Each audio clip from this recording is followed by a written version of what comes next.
Hi, welcome to my series, Does the Bible Tell You So? I'm Dr. Jennifer Bird. I'm a biblical scholar, and I care very much about what people do with what they find in the Bible. And by Bible, I mean the two primary Christian testaments, which is the Hebrew Bible, or Jewish Bible, and then the Newer Testament. Today's topic, on which I'm trying to just give you some food for thought, not trying to be exhaustive, is what was that sin of Sodom? What was the thing that led God to need to destroy the city, according to the story, according to the narrative?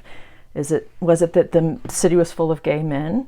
Is it that a bunch of the men in the city were having sex with other men? Is that the sin or the sinfulness according to the story? And so the answer to that is absolutely not. That is not what was happening. Now, let me briefly look at the story with you to show you how it is I can say that with such certainty. Okay?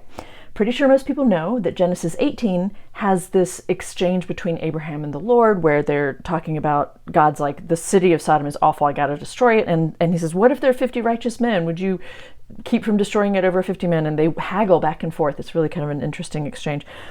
And then we get at the beginning of chapter 19, the two angels have been sent to the city of Sodom, and angels in this case look like men, so people don't know that they're actually hosting angels unaware. And Lot saw them and was like, oh, hey, you need to come stay with me. And they're like, no, we're fine, we got tents, we'll stay in the square. He's like, no, really, you need to come home with me. First indication that he knows that some bad stuff goes down after dark, right? And so he urged them and they came to stay with him. And he fed them and they ate, had a great time. But before they lay down, the men of the city, the men of Sodom, both young and old, all the people to the last man surrounded the house. We can not worry about the gendered language going on here. And they called out to Lot. Before I even read that, what music are you playing in the background?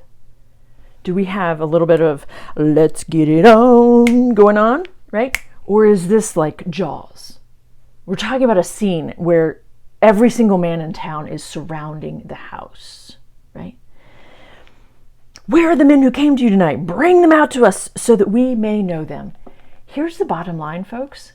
This story misrepresents what the men's intention is. I hope I got the verbs right on that. They use a euphemism that most people realize or have heard of. To know someone is a euphemism for have sex with. But that is not what they're talking about. That is not what it is they want to do. They have surrounded the house and they have two visitors in town and they want them to be brought out to them so that all the men in town can gang rape them. That is what they're talking about.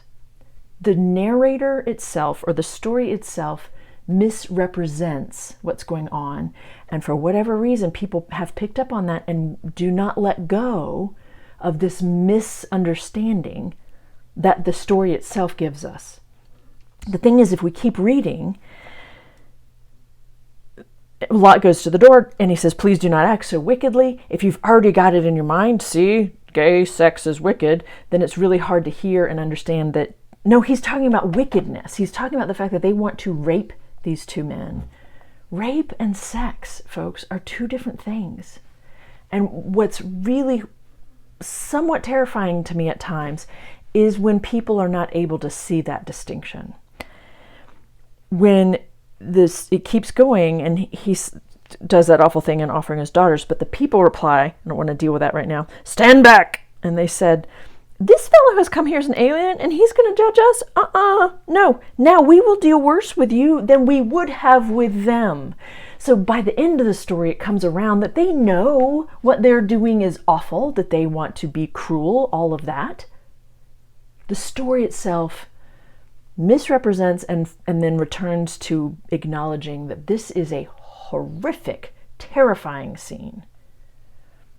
Rape is about punishment, abuse, power differentials, domination. It is not the same thing as sex.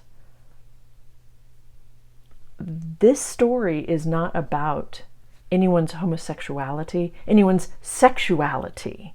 This story is about a town that was infamous for being cruel to visitors. That's the story, and I'm sticking to it. Come back next week. We'll have more discussion on passages that related to sex or sex tangential that people are often misunderstanding. See you next time.